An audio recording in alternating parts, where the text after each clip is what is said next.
Meus irmãos,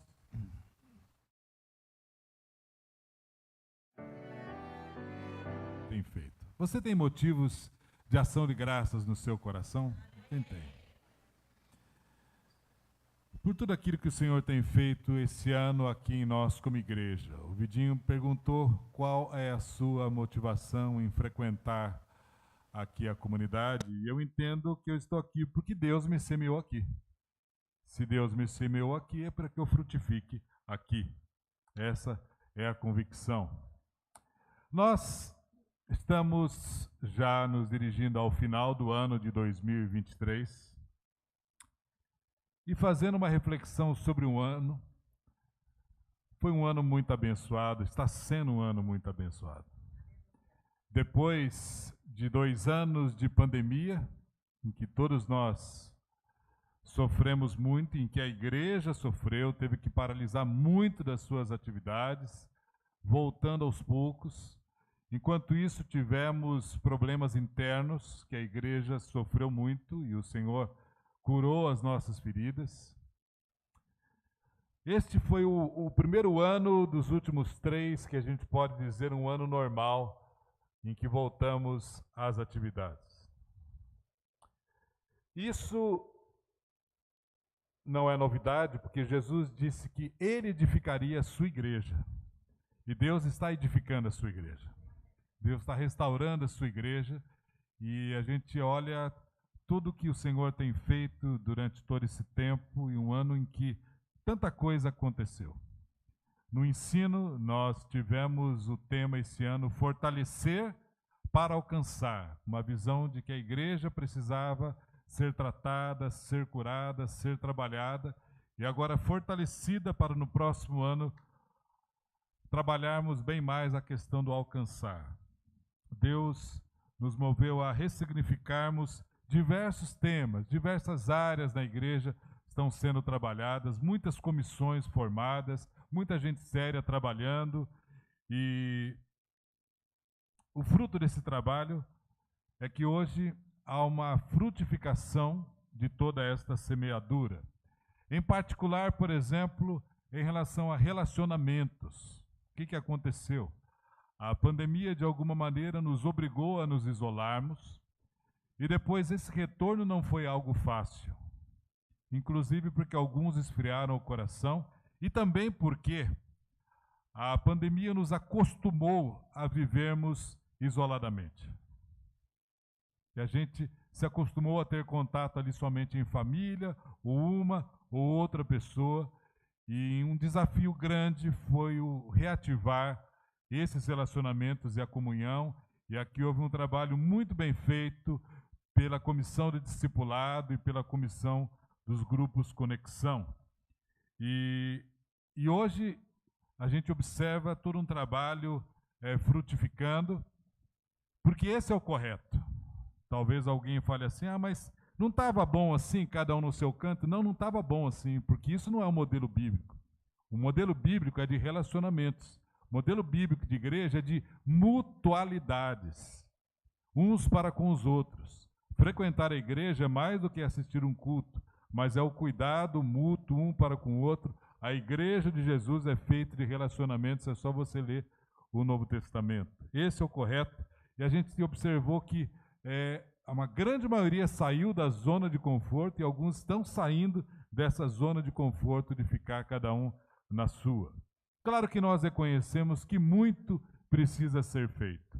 A gente viu aqui com alegria os jovens falando sobre acampamento, também de um tempo tão difícil. Hoje nós temos toda uma moçada de jovens e adolescentes, vibrantes, unidos num propósito, trabalho excelente com teens, com press, pequeno rebanho, e quantos irmãos levantados em diaconia, recepção, irmãos que nos ajudam ali no serviço de culto. E eu não quero esquecer de ninguém aqui, mas os mais diversos ministérios foram trabalhados, e gente se dispondo ali no som, na projeção, no louvor, quanta coisa acontecendo. E a gente reconhece que tem muita coisa a ser feita, mas a gente quer agradecer a Deus, olhar o positivo e dizer: até aqui nos ajudou o Senhor. E Deus, na sua misericórdia, tem trabalhado na sua igreja nesse novo tempo. A gente percebe isso, é um novo tempo de Deus para nós. Esse ano foi um novo tempo de Deus e hoje a gente tem alegria também de celebrar 2 batismos de 2 adolescentes aqui na igreja. Louvado seja o Senhor, que estão desde pequenos aqui e hoje querem publicamente reconhecer a Jesus como o Senhor das suas vidas. Então, o tema que nós vamos ministrar e refletir nesta manhã é: até aqui nos ajudou o Senhor.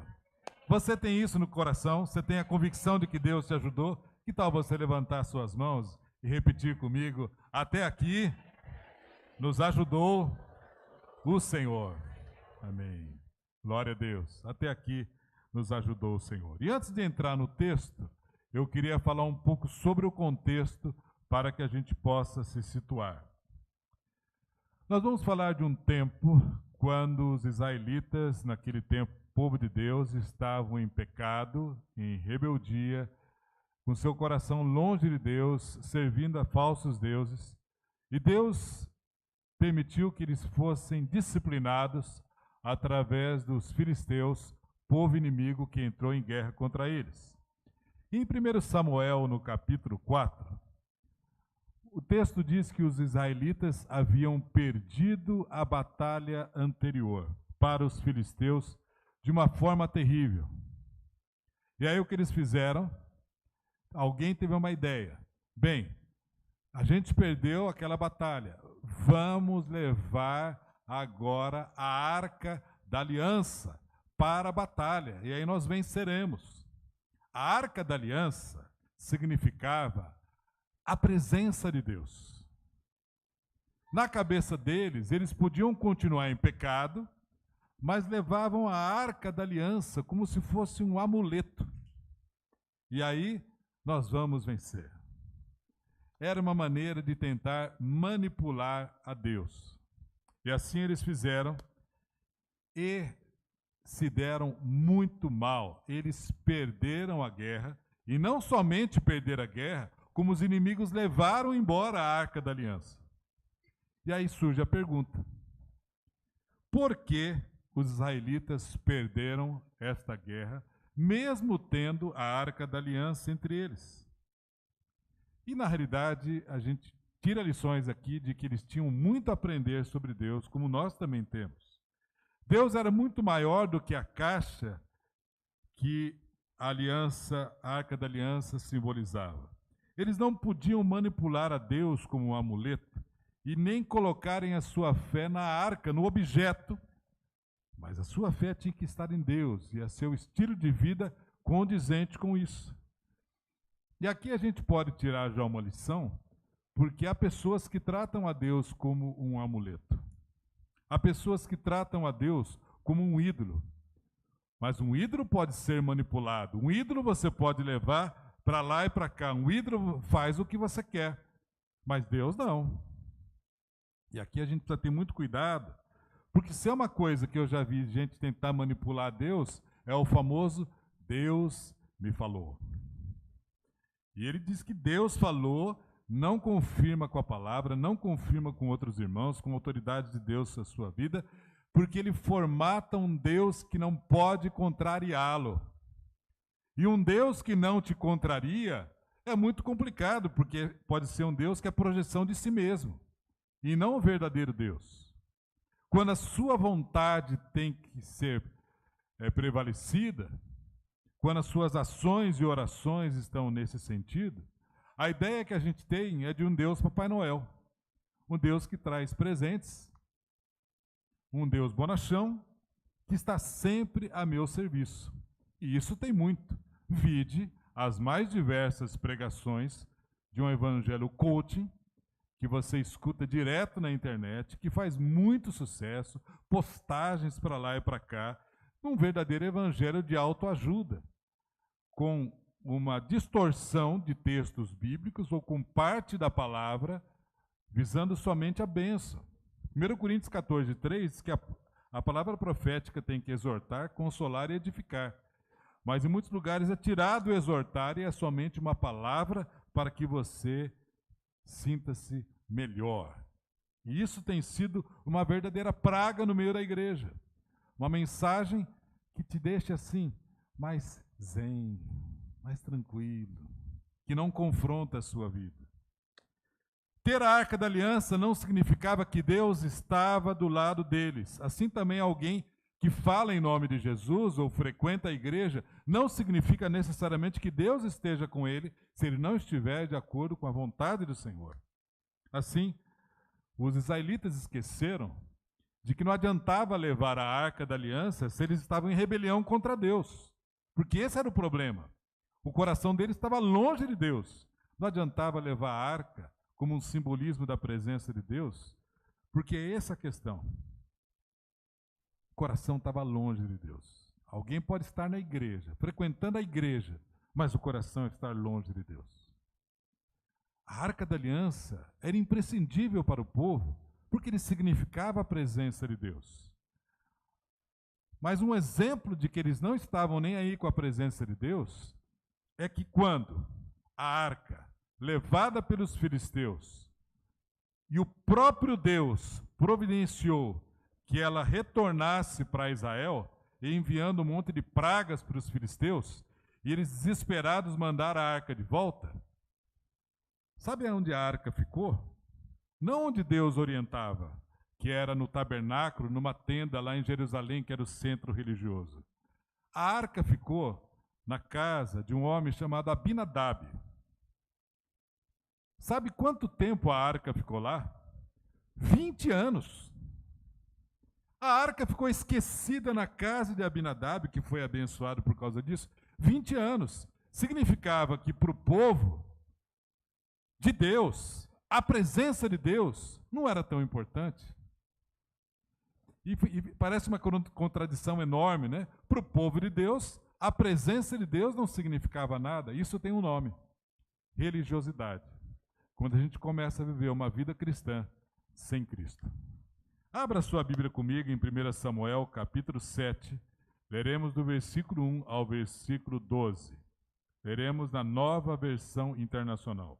1 Samuel, capítulo 7, de 1 a 12, seja a Bíblia física ou digital. O que eu vou te pedir é que você permaneça com a sua Bíblia aberta. Mesmo que a gente passe aqui, você precisa confirmar alguns textos.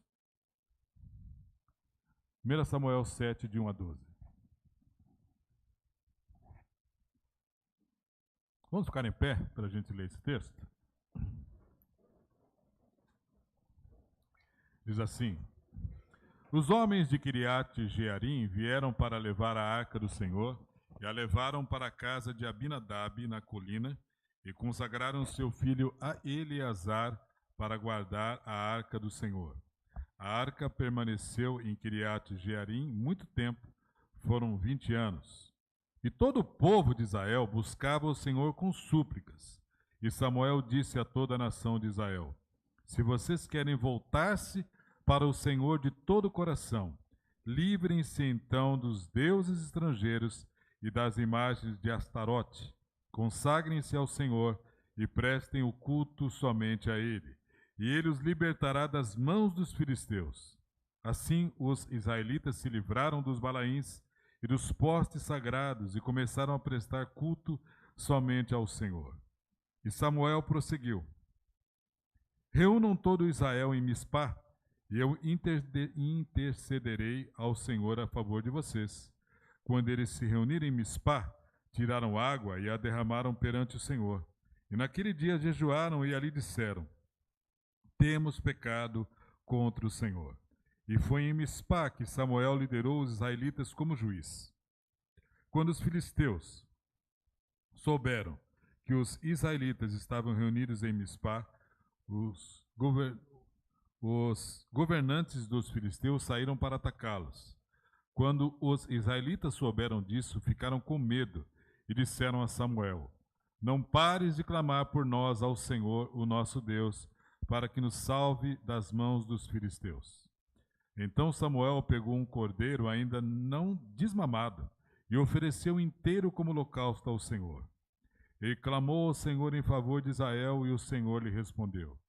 E enquanto Samuel oferecia o holocausto, os filisteus se aproximaram para combater Israel. Naquele dia, porém, o Senhor trovejou com fortíssimo estrondo contra os filisteus e os colocou em pânico, e foram derrotados por Israel. Os soldados de Israel saíram de Mispá e perseguiram os filisteus até um lugar abaixo de Bet-car, matando-os pelo caminho. Então Samuel pegou uma pedra e a ergueu entre Mispá e Sem, e deu-lhe o nome de Ebenezer, dizendo: até aqui o Senhor nos ajudou. Amém. Pode se sentar? Nós vemos aqui nesse texto passos para o reavivamento do povo de Deus. Os versículos 3 e 4 mostram que eles tiraram tudo o que os atrapalhava no relacionamento com o Senhor. A história agora era outra. Eles viram que não podiam tratar Deus como um amuleto. E a Bíblia de Jerusalém, o versículo 3, diz assim: se fixardes os vossos corações somente no Senhor. E eles se livraram dos deuses que eles serviram, falsos deuses, Astarote, que era a deusa da guerra e da fertilidade, e do deus Baal, que era o deus do trovão, que também eles estavam confiando para a vitória. E serviram somente ao Senhor. Olha que interessante, eles serviam ao Senhor e também a outros deuses. E Deus mostra que ele tem que estar numa posição inegociável. Presta atenção aqui comigo, nada de Jesus e mais uma coisa. Só Jesus. Só Jesus. Jesus e basta. Ele tem que estar numa posição inegociável. Não pode haver divisão do coração, idolatrando outras coisas, tendo outros ídolos em nossa vida. Eu te pergunto nesta manhã, você tem outros ídolos na sua vida? Alguém que ocupa o lugar de Deus na sua vida? O que poderia ser? Pode ser o seu marido, a sua esposa, seus filhos, seus netos, seu celular, seu time de futebol, o seu dinheiro, seu trabalho. Quantas coisas podem ocupar o primeiro lugar nas nossas vidas? Então não dá para a gente negociar Jesus e algo mais. Não, Jesus tem que ser o único, porque senão é um ídolo. Eu vou te dizer o pior ídolo que existe, o seu eu. O seu eu grita para que seja satisfeito. Ele quer sempre as primícias. E a grande pergunta desse eu, que é a extensão de mim, é se nós já nos arrependemos disso. Porque se não há arrependimento, a gente corre o risco de viver uma vida cristã com ídolos, idolatrando outras coisas. E Deus não aceita isso de maneira alguma. 3 elementos foram fundamentais para o reavivamento do povo. Primeiro, eles tiraram os falsos ídolos, diz a Bíblia, eles abandonaram os falsos ídolos. Segundo, a gente observa no versículo 6, veja que eles confessaram os seus pecados. Eles reconheceram o seu pecado, trataram o pecado como pecado. Pecado não é uma fraqueza, todo mundo erra, é mal. Pecado é pecado, isso é uma ofensa a Deus e precisa de confissão. E o terceiro, eles jejuaram e oraram, que são as disciplinas para crescimento na espiritualidade. O jejum e a oração, mostrando um arrependimento genuíno. Presta atenção, eles mudaram de atitude. Não ficaram somente falando, eles reconheceram o seu pecado, mudaram de atitude, e essa é a nossa parte. Há coisas que cabe a Deus, mas tem coisas que cabe a nós. E aquilo que cabe a nós, Deus não faz, porque é a sua parte. É a sua parte deixar os falsos ídolos. É a sua parte se arrepender do seu pecado e confessar. É a sua parte mudar de atitude, porque isso é arrependimento. E eu te pergunto nessa manhã, há pecados ainda não confessados diante de Deus? Há coisas a serem acertadas na sua vida. Não vá levando a vida cristã do tipo, eu peco, eu tenho esse pecado de estimação, eu continuo errando, mas domingo eu estou na igreja, eu sou bonzinho na igreja. não leve esse estilo de vida, porque isso não cola com Deus. Isso em algum momento vai pegar, algum problema vai acontecer na sua vida. O inimigo fica esperando esta área frágil na sua vida para te atacar. Nós precisamos de arrependimento, de santidade, de vida séria com Deus. Diz também que eles entregaram o problema a Deus e continuaram adorando e oferecendo sacrifícios ao Senhor. Diz o versículo 9, que então Samuel pegou um cordeiro ainda não desmamado e ofereceu inteiro como holocausto ao Senhor. Ele clamou ao Senhor em favor de Israel e o Senhor lhe respondeu. É muito interessante esse texto e ele não está à toa aqui na Bíblia. Era um tempo de crise, era um tempo de opressão. Israel era uma economia agrícola. E Samuel pega um cordeiro desmamado. O cordeiro desmamado significa um cordeiro novinho, tenro. Sabe aquela carne própria para o churrasco? Aquele churrascão tremendo, a melhor carne, melhor corte. Ou seja, ele pegou o melhor que tinha, que valia muito, e ofereceu a Deus. Sabe o que isso significa? Que eles haviam entendido o princípio da primícia. Eles haviam entendido que para Deus era sempre o melhor, que para Deus não era um resto, que Deus não podia dividir com os outros deuses, que era somente para Deus o melhor. Porque Deus só aceita o melhor, por quê? Porque Ele é dono de todas as coisas, e Ele é digno de receber o melhor. E essa motivação é algo que tem que ser trabalhado em nosso coração. O que estamos oferecendo a Deus? O que você oferece a Deus da sua vida? O melhor do seu tempo na sua devocional? Que horas você escolhe para isso? Para a sua devocional? O melhor? Ou nem faz? Ou um resto?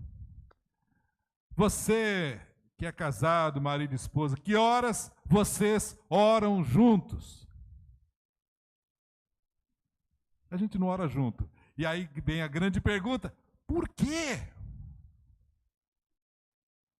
Que hora você ajunta a sua família algumas vezes na semana para orar juntos no seu lar?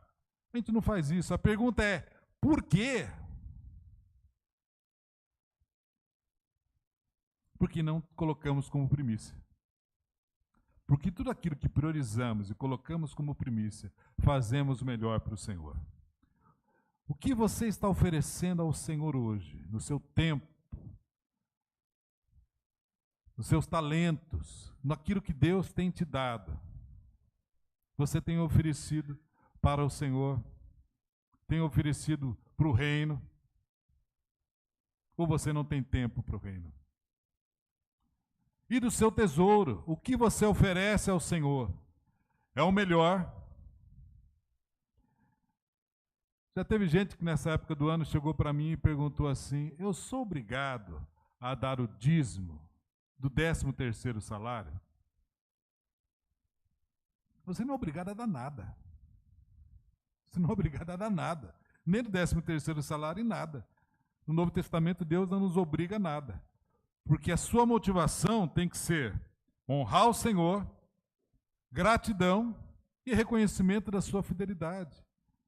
Porque eu amo a obra de Deus, sustento, evangelizo, missões, ação de graças, me sinto responsável pelo local que eu congrego, mas tudo feito não por obrigação, mas porque ofereço a Deus as minhas primícias. Seja o que for que você ofereça, ofereça o seu melhor ao Senhor. Isso é servir ao Senhor de todo o coração. Era isso que Deus estava querendo ensinar para o povo.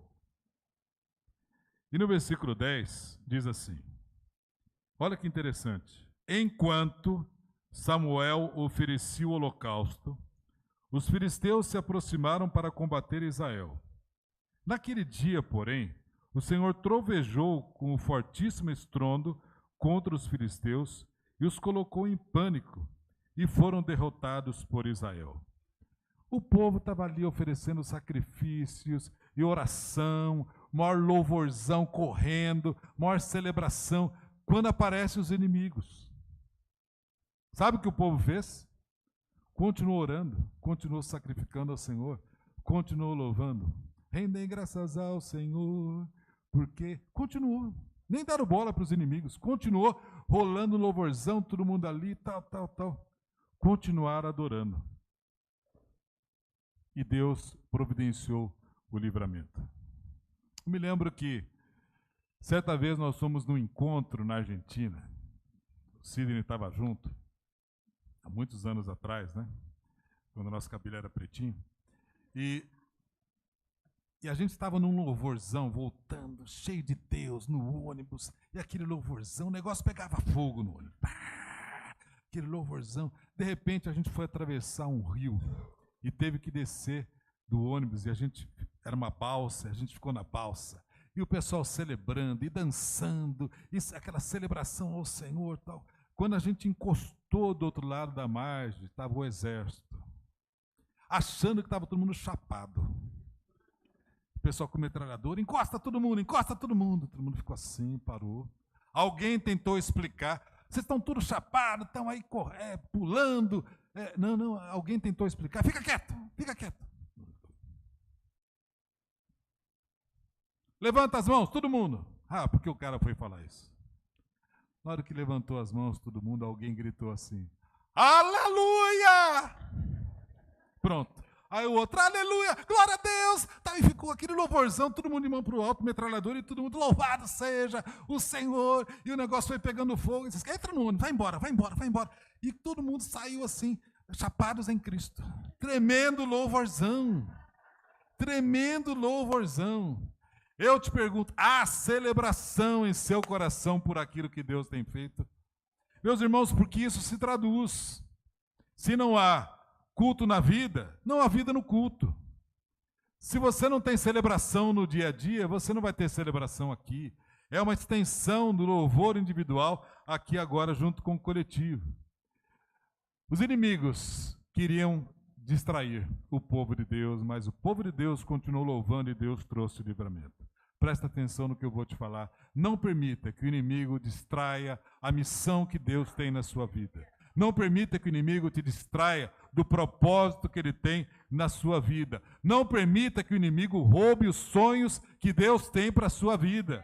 Livre-se de qualquer espírito de derrota. Continue louvando, continue adorando. Você está passando por lutas, você está passando por dificuldades. Continue louvando e adorando ao Senhor, porque Ele é digno de todo louvor. Continua olhando para Jesus.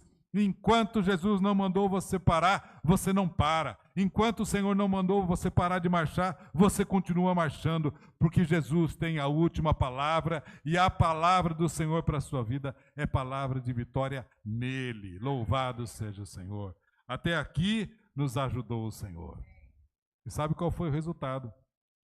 Livramento tremendo.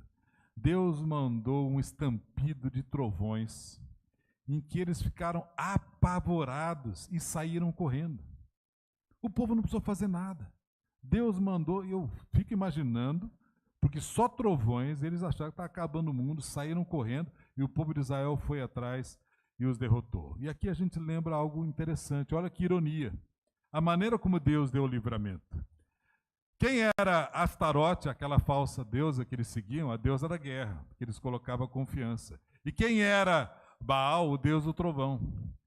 Deus os derrotou exatamente em cima das especialidades daqueles falsos deuses, mostrando que Ele é soberano sobre todas as coisas.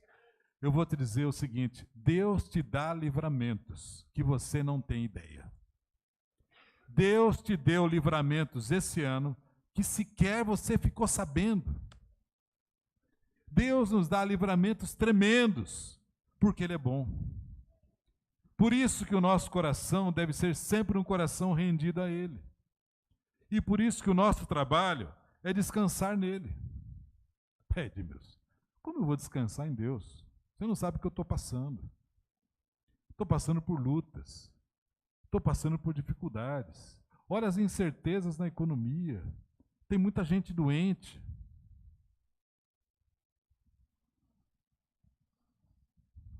Até aqui nos ajudou o Senhor, não é uma frase de efeito, mas é um resultado das experiências que nós temos ao longo da vida. Todos nós temos uma caminhada. E nessa caminhada, Deus vai criando marcos em nossa vida para a gente lembrar sempre da sua fidelidade. De um Jesus que nos recebe com a sua graça, com o seu amor, com a sua salvação, e de um Espírito que tem enchido as nossas lâmpadas.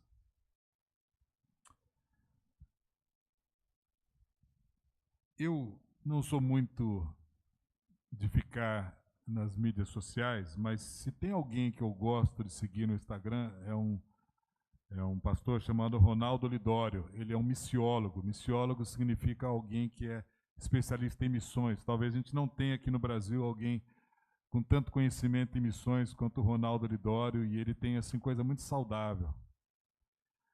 E eu vi nesses dias, ele está com um câncer muito sério, em um tratamento que vai demorar pelo menos 6 meses.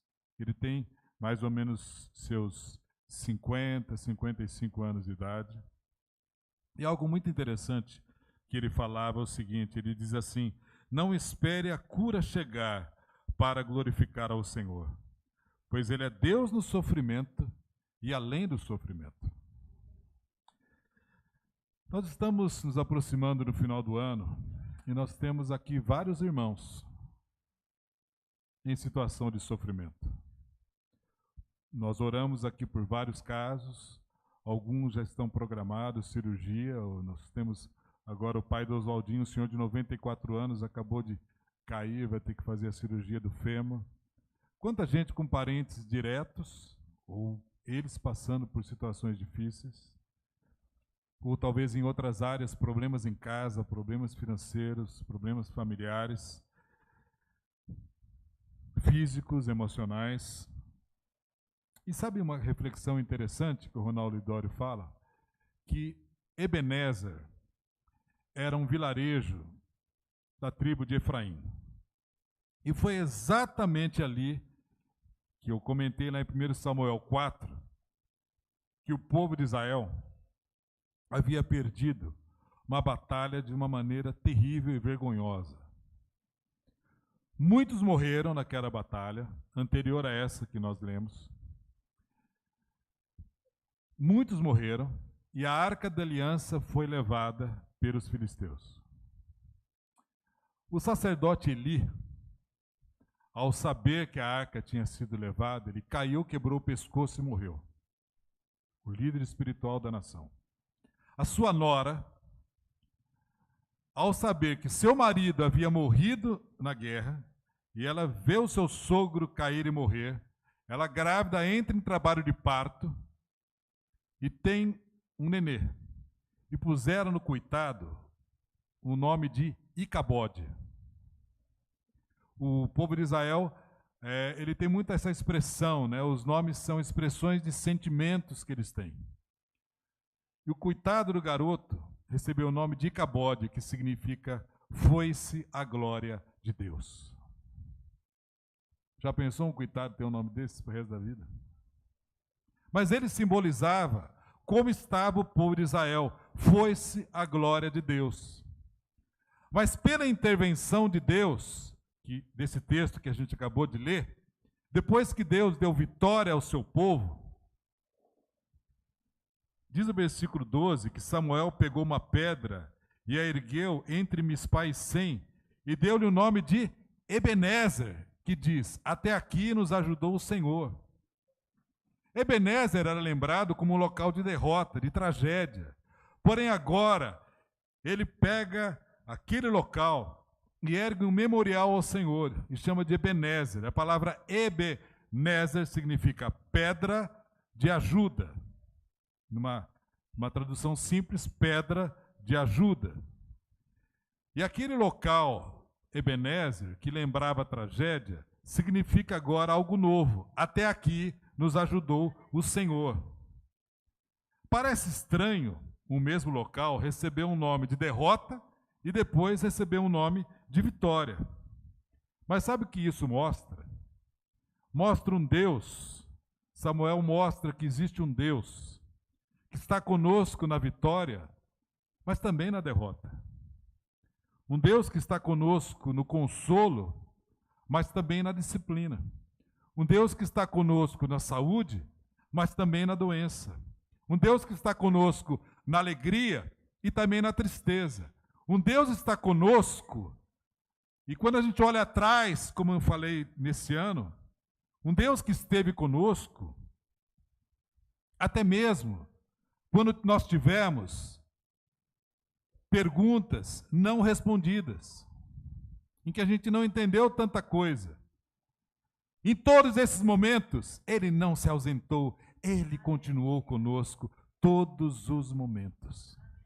Então a gente olha para tudo que o Senhor tem feito e podemos falar, Ebenezer, até aqui nos ajudou o Senhor. Muitos estão passando momentos difíceis, alguns perderam entes queridos. E nesse momento, o nosso coração é convidado a não olhar somente para a tragédia, para a dificuldade, para lutas que muitos estão passando, mas a olhar para o tempo presente e dizer que até aqui nos ajudou o Senhor. Um Deus que esteve conosco no passado, está conosco no presente, e a própria colocação até aqui faz a projeção para o futuro. Um Deus que estará conosco no futuro também. No passado, no presente e no futuro. E o fato de Deus estar conosco não significa que está tudo redondo, que está tudo tranquilo, que está tudo na boa. Não. Isso no meio de lutas, isso no meio de dificuldades, isso no meio de provas, como muitos estão passando aqui. Mas há um convite de Deus para a gente aprender a descansar nele e ver a mão dele em tudo isso e ficarmos em paz. Quem tem passado por lutas aqui, dificuldades assim como eu?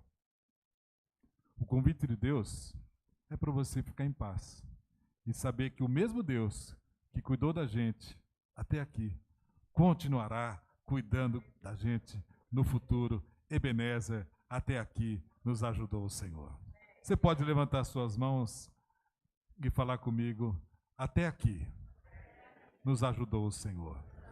Novamente, até aqui nos ajudou o Senhor. Pai, nós temos a certeza, nós temos a segurança de que o Senhor continuará cuidando de nós. Obrigado porque até aqui nos ajudou o Senhor. O Senhor edifica a tua igreja, a igreja é tua, nós somos seus, nós somos teus filhos, teu povo, e mesmo no meio de lutas e provas, nos sentimos cuidados como ovelhas do teu rebanho. O nosso pastor eterno, a ti seja dada honra, glória, louvor, poder e majestade. Aleluia, louvado seja o Senhor. E agora